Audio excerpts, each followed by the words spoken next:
السلام علیکم ورحمۃ اللہ وبرکاتہ۔ آج 31 جنوری 2025 روزنامہ الفضل انٹرنیشنل میں چھپنے والی ایک خبر کی سرخی کچھ یوں ہے: سلطان پورہ لاہور کی احمدیہ مسجد پر حملے کا اندیشہ۔ گزشتہ چند روز سے پاکستان کے صوبہ پنجاب میں مخالفین احمدیت ایک مرتبہ پھر متحرک دکھائی دیتے ہیں۔ شہر لاہور کے علاقے سلطان پورہ میں اکن روڈ چمڑا منڈی پر قائم جماعت احمدیہ کی مسجد قیام پاکستان سے بھی پہلے یعنی 1939 سے موجود ہے۔ اس علاقے میں 300 کے قریب احمدی رہائش پذیر ہیں۔ گزشتہ کچھ عرصہ سے تحریک لبیک کے لوگ سرکاری انتظامیہ پر دباؤ ڈال رہے تھے کہ احمدیہ مسجد کے مینار گرائے جائیں۔ مورخہ 29 جنوری بروز اتوار کو ایک ہجوم نے مسجد کے باہر جمع ہو کر نعرہ بازی شروع کر دی، جس پر فوری پولیس کو اطلاع دی گئی۔ پولیس کی نفری موقع پر پہنچ گئی۔ بعد ازاں مورخہ 29 جنوری کی رات ہی پولیس نے مسجد بیت الذکر سلطان پورہ کے میناروں کو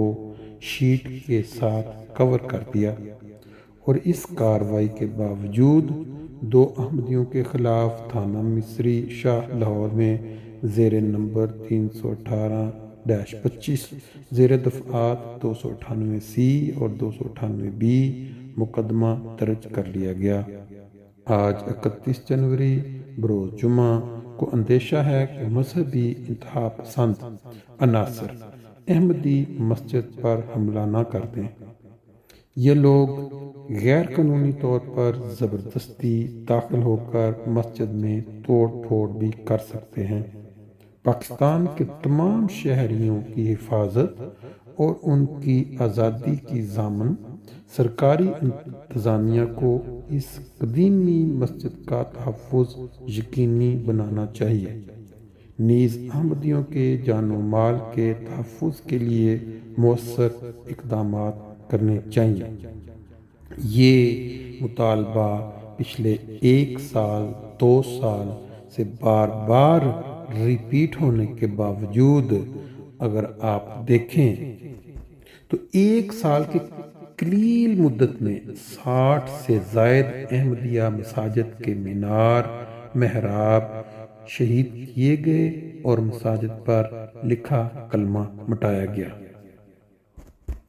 پاکستان میں باوجود اس کے کہ احمدی اپنے آپ کو مسلمان کہتے ہیں اور مانتے ہیں کہ ہم وہی کلمہ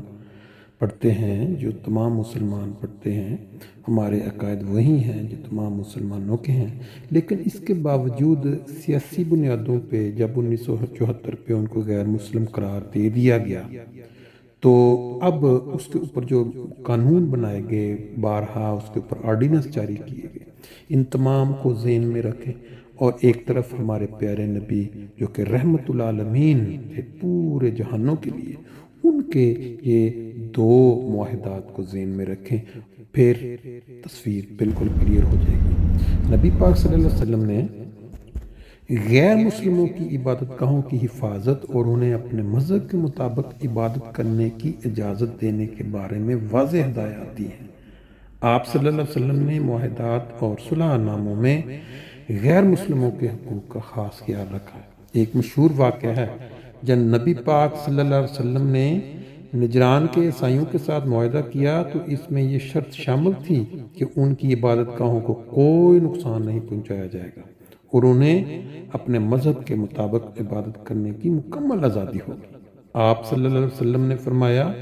جو کوئی کسی معاہدہ شدہ ذمی غیر مسلم شہری پر ظلم کرے گا یا اسے اس کی طاقت سے زیادہ تکلیف دے گا یا اس سے کوئی چیز زبردستی لے گا تو قیامت کے دن میں اس کے خلاف گواہی دوں گا۔ اس کے علاوہ آپ صلی اللہ علیہ وآلہ وسلم نے یہ بھی فرمایا، جو کوئی کسی معاہدہ شدہ ذمی کو قتل کرے گا یعنی کوئی غیر مسلم کو قتل کرے گا وہ جنت کی خوشبو تک نہیں پہنچ پائے گا، حالانکہ جنت کی خوشبو 40 سال کی مسافت سے محسوس کی جاتی ہے۔ ان احادیث اور واقعات سے ظاہر ہوتا ہے کہ نبی پاک صلی اللہ علیہ وآلہ وسلم نے غیر مسلموں کے حقوق کا خاص خیال رکھا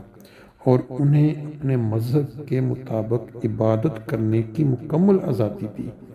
آپ صلی اللہ علیہ وآلہ وسلم کی تعلیمات میں امن، روایت داری اور انصاف کی بہترین مثالیں موجود ہیں۔ اب ان واقعات کو سننے کے بعد اگر ہم تجزیہ کریں، ٹھیک ہے کہ پاکستان میں دوسرے لوگ جو احمدیوں کو غیر مسلم سمجھتے ہیں، باوجود اس کے کہ جو مسلمان کلمہ پڑھتا ہے اور ایک مسلمان کی طرح ذبیحہ کھانا کھاتا ہے وہ مسلمان ہے بقول نبی پاک صلی اللہ علیہ وسلم۔ آج کا جو اسلام ہے پاکستان میں، اگر وہ مولویوں کا مان لیا جائے اور یہ بھی فرض کر لیا جائے کہ انہوں نے جو عدالت کے ذریعے یا وہ اسمبلی کے ذریعے غیر مسلم قرار دے دیا، تو پھر نبی پاک صلی اللہ علیہ وسلم کا یہ اسوہ اور یہ جو معاہدات ہیں وہ کہاں گئے؟ کسی بھی طرح اس قوم کی سمجھ میں یہ بات نہیں آ پا رہی کہ یہ جو کام کر رہے ہیں یہ سراسر اسلام کی انتہائی بدنامی کا باعث ہے۔ نبی پاک صلی اللہ علیہ وسلم کے اسوہ اور ان کی سکھائی تعلیم کو پوری دنیا میں ان اقدامات کی وجہ سے یہ رسوا کر رہے ہیں۔ ایک ملک ہے، باقی بھی بے شمار اسلامی ممالک ہیں، سعودی عرب کے اندر احمدی جب دنیا بھر سے عمرہ کے لیے جاتے ہیں یا حج کے لیے جاتے ہیں تو وہاں جو سعودی لوگ ہیں یا جو ادھر کے ادارے، ان کو کوئی کسی قسم کا یہ اعتراض نہیں ہوتا کہ اگر ایک بندہ کلمہ طیبہ پڑھ رہا ہے اور وہ اپنے آپ کو مسلمان کہتا ہے تو کسی کو کوئی حق نہیں ہے بقول نبی پاک صلی اللہ علیہ وسلم کہ وہ کسی ایک صحابی کا واقعہ آپ نے سنا ہوا ہے کہ انہوں نے کسی کو قتل کر دیا اور بڑے فخر سے بتا رہے تھے کہ جب میں نے قتل کرنے لگا تو اس نے کلمہ پڑھ لیا۔ نبی کریم صلی اللہ علیہ وسلم کا چہرہ غصے سے سرخ ہوا اور انہوں نے پوچھا کہ کیا تم نے اس کا دل چیر کر دیکھا تھا کہ اس نے جو کلمہ طیبہ پڑھا تھا؟ اس لیے یہ تمام واقعات یہ جو پاکستان میں رونما ہو رہے ہیں پچھلے 1 سال سے، جیسا آپ نے سنا،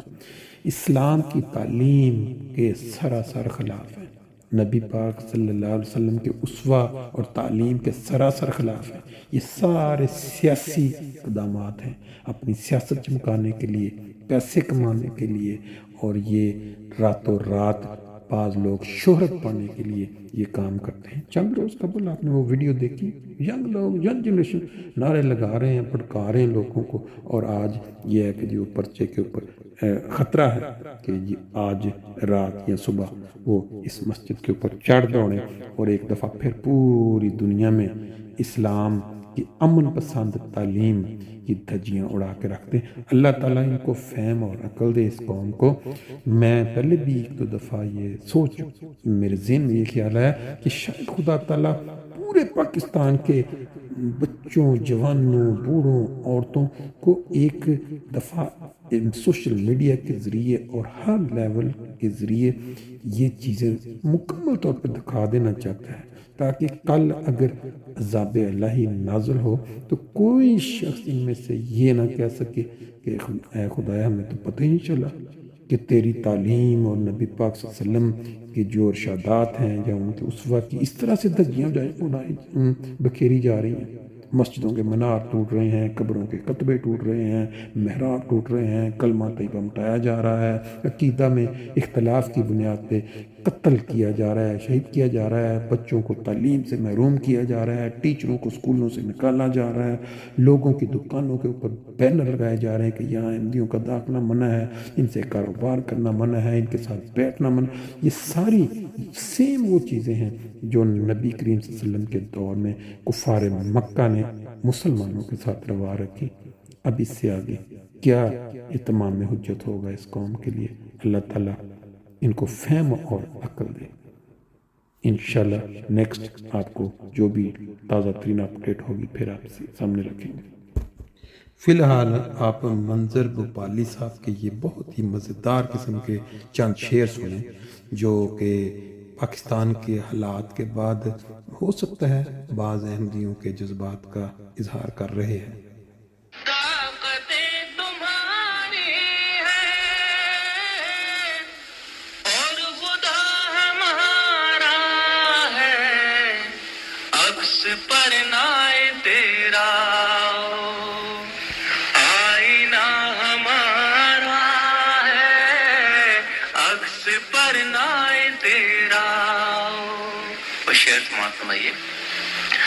آپ کی غلامی کا بوجھ ہم نہ ڈھوئیں گے، آپ کی غلامی کا، آپ کی غلامی کا بوجھ ہم نہ ڈھوئیں گے، آبرو سے مرنے کا فیصلہ ہمارا ہے، اسے مرنے کا عمر بھر تو کوئی بھی جنگ لڑ نہیں سکتا، عمر بھر تو کوئی بھی جنگ لڑ نہیں سکتا، تم بھی ٹوٹ جاؤ گے، تجربہ ہمارا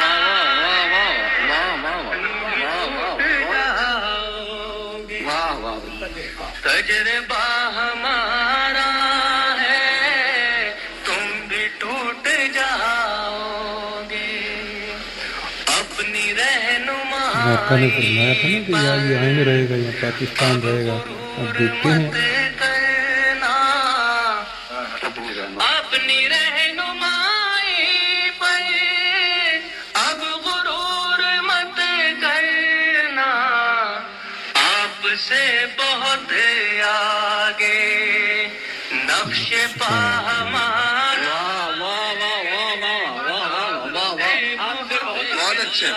بہت اچھا منظر، پھر سے پڑھیے۔ دنیا بھر میں جماعت احمدیہ کو جو عزت کے نظر سے دیکھا جاتا ہے، پاکستان